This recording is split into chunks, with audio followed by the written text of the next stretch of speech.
and then I wanted to ask you, Mr. President, because you said you want to bring the tariffs on China down soon.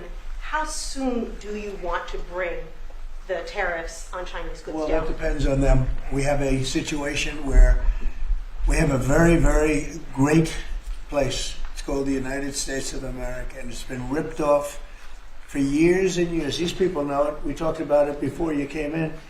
We've been ripped off by every country in the world practically, and friend and foe. And we're not doing that anymore. So what's happened is Howard, how many countries have we spoken to already? 90. And they all want to make deals, and we're going to make deals, but they're going to be fair deals. They're not going to be rip-off deals. And, you know, we were losing almost $5 billion a year. No country can do that. And now we have it down almost to even, maybe even better than even, because of the tariffs on cars and aluminum and steel. We have tariffs 25% on cars, aluminum and steel.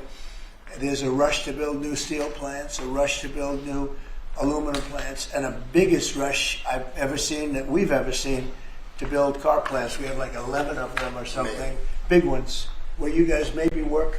Maybe you won't want to work, you'll do something else instead of that. But if you like cars, you'd like to work at one of these plants, the biggest plants in the world. 3 of them have left Mexico before construction started, 1 of them during construction. And they're coming to this country. They're coming back. Don't forget, and we get along great with Mexico, but Mexico took 32% of our car building business. So it's amazing what's happened. Remember this number, anywhere from $3 to $5 billion a day. That's not $1 million, that's $1 billion a day. Nobody can even imagine it. And that's what we were losing. And, you know, hence we have $36 trillion in debt and everything else. And in the end, I think what's going to happen is we're going to have great deals. And by the way, if we don't have a deal with a company or a country, we're going to set the tariff. We just set the tariff. It's something that we think that will happen, I'd say, over the next couple of weeks. What do you say? I think so. Over the next 2-3 weeks. We'll be setting the number. For and China. We're going to pick, could be for China too, could be for China. Well, we're dealing with almost all of them. Too many to fully deal with, but we're going to be fair to them. But we're dealing with a lot of countries right now, and could be with China, but maybe we'll make a special, a deal, and we'll see what it will be. Right now it's 145%, that's very high. It got there because of the fentanyl. They're sending massive amounts of fentanyl into our country and killing a lot of people, probably 200,000 plus a year, wiping them out. You probably all have friends that were killed, somebody was killed in your family or your friends with fentanyl, and somehow it's made almost exclusively in China. And as you know, we essentially taxed them 10 and then another 10. We also taxed Mexico 25 and we taxed Canada 25. And that's the kind of money that's what's pouring into our country right now. And it's gotten us down from losing $3 to $5 billion a day to actually making money, but breaking even, let's say, but we're going to make a lot of money. And that money is going to be used to reduce taxes. We're going to get big, big tax breaks. We're going to, there was a time, I said it this morning, I think some of you were there, there was a time from 1870 to 1913, it's a long time ago, we were an all-tariff nation. Foreign nations pay taxes. They paid money to us in the form of tariffs. And that was when we were the wealthiest. We were the wealthiest proportionately that we ever were. And they formed committees in 1887 in particular, but they formed committees to determine what we should do with all the money. We had so much money, you guys would have loved it. We had so much money, they didn't know what to do with it. We gave it away to different causes, and you haven't seen that too much anymore, although we give plenty away, but now we shouldn't be giving it away. We have to take care of ourselves first, right? Absolutely. But we were very wealthy, and proportionately the wealthiest we ever were. We built the Panama Canal. Jimmy Carter gave that away for $1, by the way. One of the most profitable things ever built, the Panama Canal. We gave it away for $1 to Panama. Why? I don't know. Nobody knows, but that's what we had. We had people like that sitting behind this desk, and that shouldn't have happened. Panama Canal, it was the most expensive thing ever built by our country in history. I'm talking relative dollars. We've never built anything so expensive. I think it was the equivalent of $1.7 billion. And we've never built anything like that. We built a lot of things, but never so expensive. Then we started building other things. We had a lot of money to do it, all based on foreign countries coming in and paying us tariffs. And we're doing that again, and I think we're going to make so much that we're going to be able to reduce taxes in this country by a lot. And we're also going to treat those countries very fairly. But if we don't make a deal, which is possible, we're going to just set the price. Because you remember, they have to come in, they want to come in here, and they want to do business with the United States. So we want to set a fair price, and we'll do that. We're going to be very fair, but we'll set a fair price, and then they can make a determination as to whether or not they want to do business with the United States. And I think most of them will. And I think we're going to treat them very fairly. Were you worried about what the 145% tariffs were doing to small businesses here in the U.S.? Is that why you're bringing it down? No, I haven't brought it down. I haven't brought it. Still 145. I haven't But you brought said it in the down. next I few said years. it's a high tariff. It is a high tariff, but I haven't brought it down. It basically means China's not doing any business with us, essentially, because it's a very high number. So when you add that to the price of a product, it's, a lot of those products aren't going to sell. But China's not doing any business. They were doing $1.1 trillion. Think of that, $1.1 trillion. You know what that is? And it was just very unfair to us. And we were doing very little, relatively very little with them. It was very one-sided. But we get along. I get along very well with President Xi, and I hope we can make a deal. Otherwise, we'll set a price, and hopefully they'll come here and they'll contribute. And if they don't, that's okay. So on your trip to Rome, there's a lot of leaders attending the Pope's funeral who also said they'd like to meet with you while you're there. Do you have any meetings set up? Or are you Yes, I do.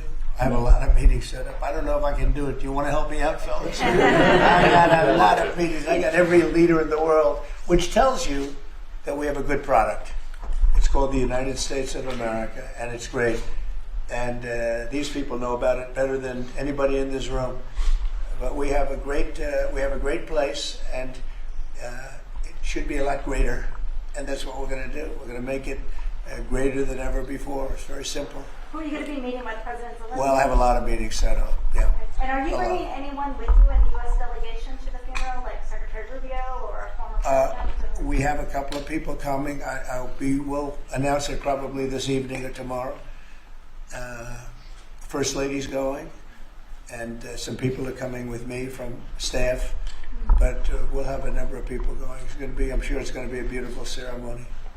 So, I had one on Ukraine, but I wanted to ask you one about veterans since they are here today, and thank you for your service and sacrifice. I wanted to ask you about the cuts that have been made, including with the VA. Can you assure that veterans like these men here, those that have been suffering from mental health issues or burn pits, for example, will be taken care of even very with the much cuts? so. In fact, they will tell you it's been better with me than any president in history. We had a 92% approval rating, which is unheard of, up 50 points from the previous administration in my first 4 years, and we're doing better now. And in fact, now they have something to call in doctor stuff where it's really become, modernized and great, where you don't have to go and travel sometimes long distances to get to a clinic or get to the VA. And I just heard this morning, I was listening to Doug Collins, who's the secretary, who was being interviewed, and the numbers are incredible. The approval ratings are the highest I've never heard numbers like this. It's better than the first 4 years. So no, there's no group of people more important than the people in this room. And I'm not talking about the media. I'm talking about these people right here. There's no group, and they're going to be taken really well care of. It's very important to me. And on the war in Ukraine, are you going to be meeting with President Zelensky? He's asked to meet with you this weekend. Will you be meeting with him this weekend? I don't know that he's going to the funeral or not, but I just hope he gets this thing solved, because we're losing about, think of this, 5,000. I was saying 2,500, and everyone was telling me that's low. 5,000 soldiers are being killed every week, approximately. Think of that. Every week, 5,000 soldiers, but let's say from 3,000 to 5,000 are being killed. They're Russian and Ukrainian. They're not Americans, but they're Russian, but they're people. And they're humans. They're human beings. They have families. They wave goodbye to their son and then they get a call that the sun's no longer there. It's a vicious war, and if I can help solve it, we're not losing our soldiers, but we're losing soldiers, a lot of people. And if I can solve it because of a certain ability, that would be great. And if it doesn't happen, I will say that I think Russia is ready, and a lot of people said Russia wanted to go for the whole thing. And I think we have a deal with Russia. We have to get a deal with Zelensky, and I hope that Zelensky, I thought it might be easier to deal with Zelensky. So far it's been harder, but that's okay. It's all right. Have you had But I think we have a deal with both. I hope they do it because I'm looking to save. And, we spend a lot of money, but this is about a lot of humanity. This is the worst. I get the pictures, the satellite pictures. I've never seen anything like it of the fields after some of these battles. It's horrible that it's going for nothing. We would have never had this problem. You would have never had that war if I were president. I guarantee you that. And for 4 years you didn't have it. Are you going to meet with Vladimir Putin? Please. Are you going to meet with Vladimir Putin? I will be meeting with in him. Saudi Arabia? It's possible, but most likely not. I think we'll meet with him shortly thereafter. Though. What is Mr. Mr. President, Wickoff thank going you. to present to the Federal Reserve Yep. Chairman Please. Jerome Powell, during the Biden administration in the campaign, with inflation raging, he lowered interest rates 2 times. Now, with 2 consecutive months of inflation being down, all economic theory you learn in the 8th grade says it's time to cut rates when inflation is down. He's not done that.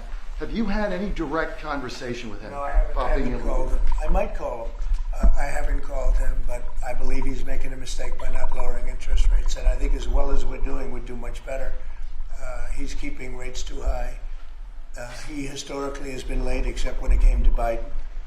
He was recommended by a certain person that I'm not particularly happy with, but he will hopefully do the right thing. The right thing is to lower interest rates, so we'll see what happens. I think we're sitting on something that's going to be very good. With all the tariff money starting to come in, our country's going to be doing really well, and hopefully we don't have inflation. Groceries are down. When I first came in, people were there. They hit me with the first day that I was president. Somebody started screaming at me that eggs are up. I said, I just got here. And in the first week, they were going crazy. You remember that, Linda? Yes. They were going crazy. They're saying, egg prices are too. I said, I'm here for 1 week. Just leave me alone. This is the fake news media. And I said, what can I tell you? But Brooke Rollins, our Secretary of Agriculture, and a group working with her have done an amazing job. And egg prices have gone down 87%. Energy now is down $65 a barrel. They have some energy selling gasoline for less than $2 in a couple of states. Alabama, a couple of great states, but all over the country, it's way down from what it was 6 months ago, 3 months ago. And that has a lot to do with the war. When Biden allowed energy to skyrocket, it just skyrocketed. It was out of control. Russia made a lot more money because they make their money on energy. And I kept saying, he supposedly wants to end the war, but he lets energy go out of control. Well, I've gotten it. We are drilling like crazy right now, and we have it down to $65 a barrel. It went up to almost $100 a barrel. And at that number, Putin and Russia made a lot of money. So I think one of the reasons, I think he has a certain respect for me. But one of the big reasons is oil prices are down. I think this is a good time to get the war settled. Thank you. Just one more question. Thank you for that question. Thank you, sir. Elon Musk said he'll be stepping back from his work with DOGE a little bit and only dedicating maybe a day or two a week to it. How long would you like to see that continue, and how involved would you like to see him continue to be after? Well, first of all, I can't speak more highly about any individual. He's an incredible guy. He's a brilliant guy. He's a wonderful person. I've seen him with his family. I've seen him with a lot of his children. He's got a lot of children. He treats them good. He loves his children. But he's a brilliant guy, and he was a tremendous help, both in the campaign and in what he's done with DOGE. And we're talking about almost $200 billion and rising fast, because many of the things that we were looking at are now being found out to be fact. It's terrible. I mean, the fraud, the waste, the abuse, everything that's happened is just terrible. So I also know that he was treated very unfairly by the, I guess you'd call it the public, by some of the public, not by all of it. I say he makes an incredible car, makes everything he does is good, but they took it out on Tesla. And I just thought it was so unfair because he's trying to help the country. But he has helped the country. I also want him to make sure that he's going to be in great shape, and I know he is. I mean, he's going to do great. He loves the country. He didn't need to do this. He did it. And I told him, I said, you know, whenever you're ready, I'd like to keep him for a long time, but whenever you're ready, he's an exceptional guy. When you see those rockets go up and come back and land in the same gantry, nobody else can do that but this man. So he's just an incredible person, and he's a friend of mine, and he's a nice person too. He's a very nice person. He really helped the country, saved us a lot of money.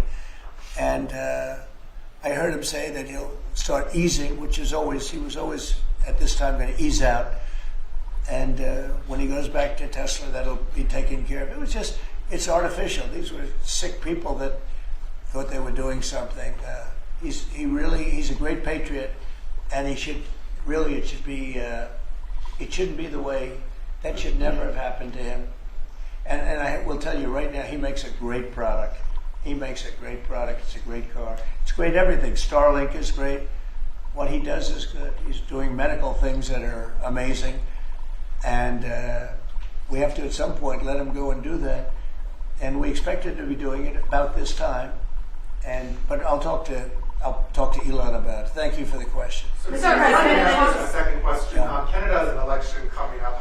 Do you have a prediction for that, and what do you think the results With respect to Canada? With the negotiations? Oh, I don't want to predict other nations' elections. It's tough enough doing this one. Look, I love the Canadian people. I like Canada, but it's costing us $200 billion a year to support Canada. $200 billion. And I say, why are we doing that? You know what? We can make our own cars. We have more energy than they do. We have more energy than anybody in the world. We don't need their lumber, obviously. We have more lumber. We have a lot of lumber. We have a lot of everything that they sell us. But in particular cars, they took a large percentage of the car making, and I want to bring it back to this country. I really don't want cars from Canada. So when I put tariffs on Canada, they're paying 25%, but that could go up in terms of cars. When we put tariffs on, all we're doing is we're saying we don't want your cars in all due respect. We want really to make our own cars, which is what we're doing in record numbers now. You know, we're going to be at record levels in a very near future because of all the plants, the car plants that are being built. And I'd rather see them made in Michigan and made in South Carolina and made in different states, Tennessee. We have a lot of great car-making states, and we have some that aren't car-making yet, but they will soon be car-making states. And that's what I want to see for our country. At the same time, I want to help Canada. I have spoken to the current Prime Minister. He was very, very nice, I will say. Very nice. We had a couple of very nice conversations, very good. But I don't think it's appropriate for me to get involved in their election. Mr. President, if I may, this deal that you have with Russia, does it include recognizing Russia's sovereignty over Crimea? Well, everything is good. Look, I just want to see the war end. I don't care. As long, if they're both happy, they both sign an agreement. I have no favorites. I don't want to have any favorites. I want to have a deal done. I want to save the lives. Now, with that being said, we're spending hundreds of billions of dollars through Biden. Biden should have never let that war happen. We're spending hundreds of billions, maybe $350 billion we've given to Ukraine. And we could use that money right here. So I'd like to see that. But most importantly right now is when I see the pictures, the satellite pictures of the battlefield, if I can stop that because of an ability I have to do things, I want to see if I can do that. Mr. President, on tariffs, you just mentioned that 25% could go up on cars in terms of Canada. Does that mean that you're considering changes to the auto tariffs and auto parts? No, we're not considering it now, but at some point it could go up, yeah, because, again, we don't really want Canada to make cars for us, to put it bluntly. We want to make our own cars, and we're now equipped to do that. They took a lot of our car business. Mexico, too, took a lot of our car business. We want to make the cars here. I'm running this country. I'm not running Canada. And that's why I asked Trudeau, who I call Governor Trudeau affectionately, but I asked him, why are we spending $200 billion to support Canada, to subsidize Canada? And he was unable to answer the question. I mean, why are we doing that? And I have to be honest, as a state, it works great. As a nation, considering the fact that most of the nation, 95% of Canada, what they do is they buy from us and they sell to us. They sell to us. If we didn't buy their oil, and we don't need their oil. We have more oil than anyone, but we don't need their oil. We don't need their lumber. We don't need their cars. We don't need anything. So I said, why are we doing this? Why are we spending $200 billion? It doesn't make sense. If we needed something, that would be a different subject. So I'm working well with Canada. We're doing very well. We're working on a deal.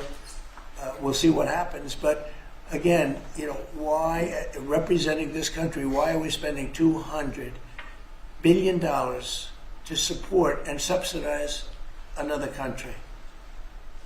Because if they didn't have us, and if we didn't spend that money, as Trudeau told me, they would cease to exist. He said that to me. They would cease to exist, which is true, certainly as a country.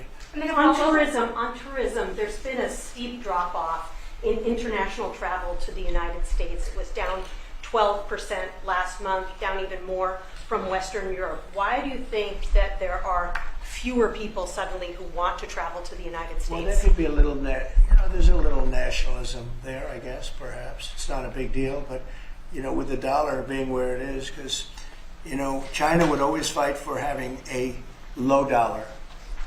Japan would always fight for having a low dollar, meaning a low yen, or in the case of China, the yuan. They'd always want to have, I'd speak to President Xi a lot. I'd say it's unfair that your yuan is so low. I'd call up a great man, Prime Minister Abe, great man, Shinzo, who was unfortunately assassinated.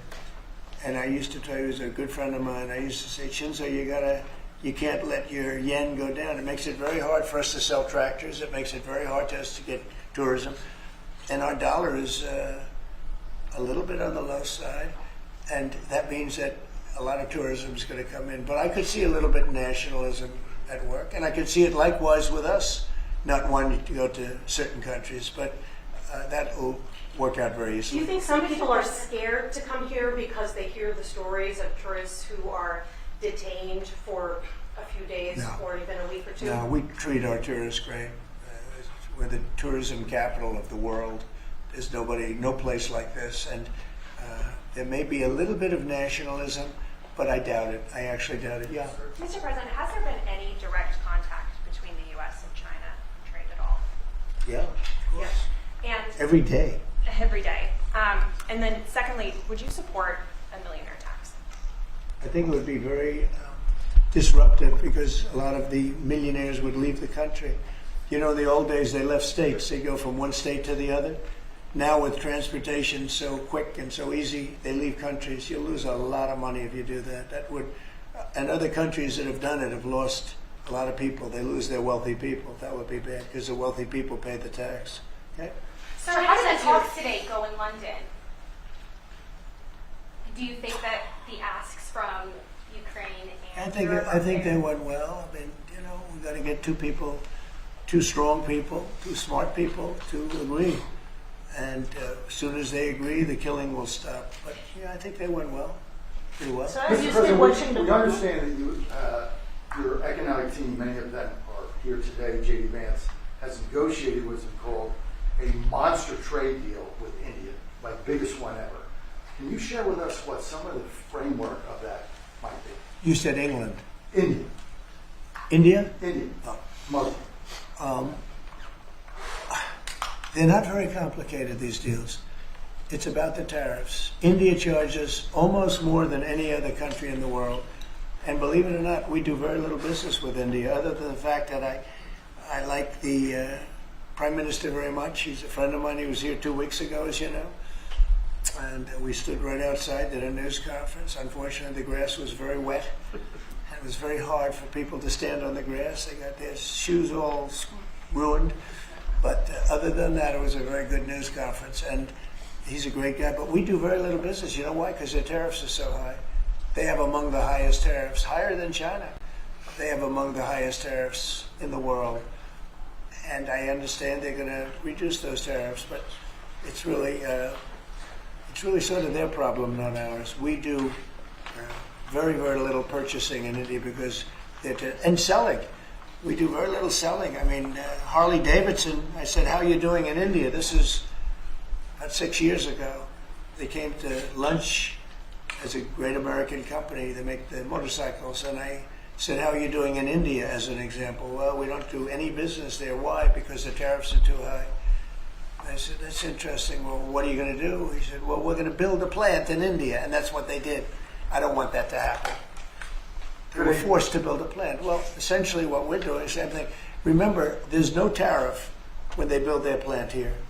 And everybody wants to build because they don't want. And the higher the tariffs go, the more likely it is they come in and build a plant. You know, I mean, if it's 25%, that's fine. If it's 50%, you'll get more plants. 75, you get more. At 100, you get more than that. And they're all coming in at numbers that nobody's. I don't think, Howard, there's ever been numbers like we've seen. Never. $7-8 trillion worth in 2 months.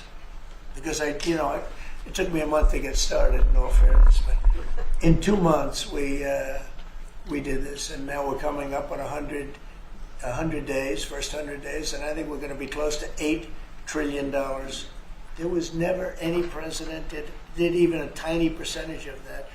Okay, any other questions? Sure. What had a deal signed? One of the deals signed by your 100-day mark, and China is saying that we're threatening and blackmailing them into a deal. What would be your response? Well, I mean, China. Look, I have great relationships in China with President Xi in particular, but China has been charging us massive tariffs for many years. That's one of the reasons they were able to steal so many of our companies. They took our companies out of America, and they built their plants in China. And one of those things, so now we're reversing it, but at levels that nobody's ever seen before. No, we're going to get along great with China, I have no doubt about it. Thank you very much, everybody. Thank you, Russ. Thank you, Thank Russ. you. Thank you. Edit out. Thank you. Thank you. Keep going.